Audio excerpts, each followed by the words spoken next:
1:52 पर यानी 2 बजे, करीब 2 बजे राहुल गांधी ये बयान जारी करते हैं और उस बयान में वो कहते हैं कि जब से मैंने चक्रव्यूह वाला अपना भाषण दिया है 2 in 1 इससे बहुत नाराज हो गए हैं और मुझे बताया गया है कि ईडी उन पर रेड मारने की तैयारी कर रही है।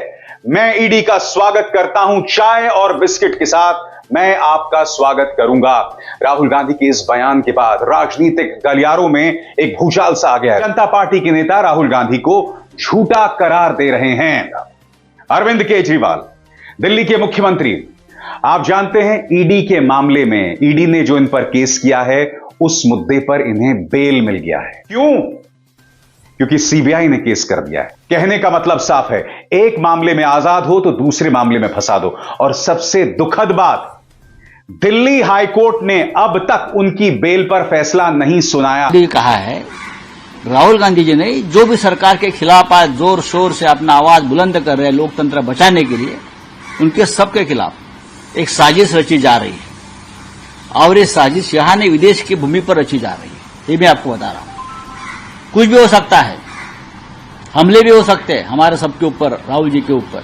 मैं इतना कह सकता हूं क्योंकि 1 महीने से जिस तरह से हम सभी लोगों ने राहुल जी के नेतृत्व में दिल्ली में इस सरकार की धज्जियां उड़ाई है, सरकार की नींद उड़ गई और ये फिर एक बार ये सब गैर कानूनी काम मिसयूज ऑफ सेंट्रल एजेंसीज करके या गुंडों की मदद लेकर हम सब पर हमले हो सकते हैं। Thank you. उद्धव सेना की एक और नेता प्रियंका चतुर्वेदी, सांसद प्रियंका चतुर्वेदी का बयान आपके स्क्रीन पर।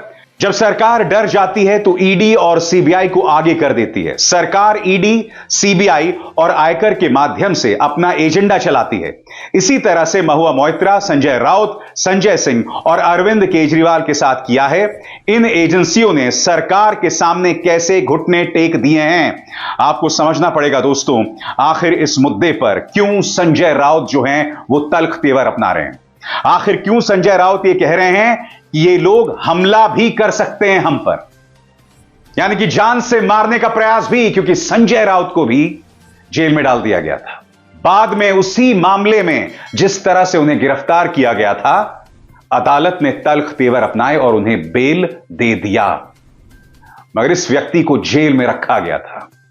याद कीजिएगा, अनिल देशमुख ने तो यह भी दावा किया था कि जिस सेल में आतंकवादी अजमल आमिर कसाब को रखा गया था वहीं पर मुझे भी रखा गया था।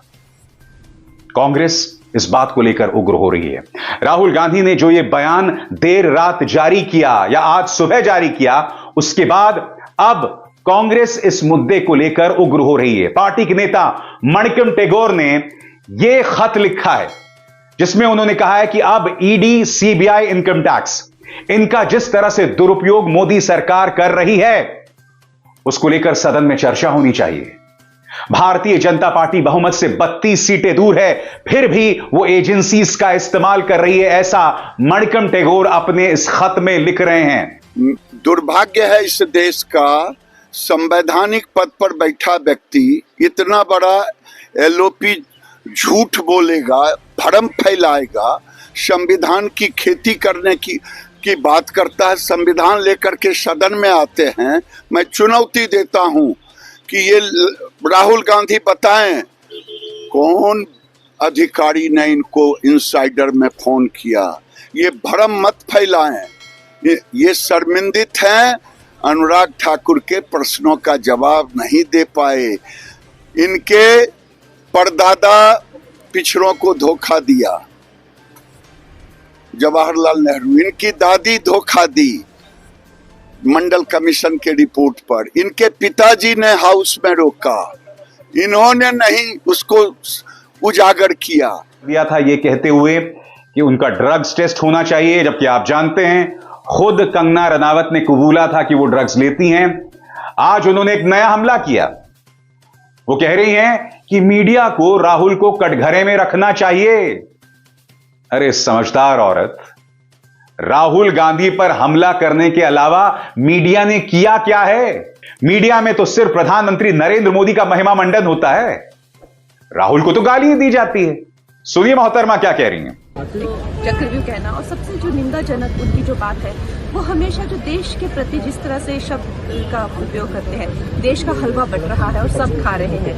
देश के बजट को, उनकी दादी ने भी देश के कई बजट बनाए हैं, उनको हलवा कहना और देश को मिल बांट के खाना, इस तरह की बातों को इम्प्लाई करना, ये देश के लिए अच्छी बात नहीं है। और खासकर जैसा कि अनुराग ठाकुर जी ने कहा, ये जो कांग्रेस की जो मानसिकता है, देश का बंटवारा करके खाना, नेहरू के टाइम से चली आ रही है और इस मानसिकता को बदलना। देश कोई खाने की, देश सेवा की चीज है और आप नेता हैं तो आप देश की सेवा के लिए बने हैं। आप देश को काट कर मिल बांट कर खाने के लिए नहीं बने। और देश का जो बजट है वो देश के बजट को भी एक संवैधानिक तरीके से बनता है, उसको भी मान मिलना चाहिए। उसके बारे में ऐसा कहना कि हलवा काट कर बांट रहे हैं, ये बहुत निंदाजनक है और उसके आप लोगों को भी निंदा करनी चाहिए।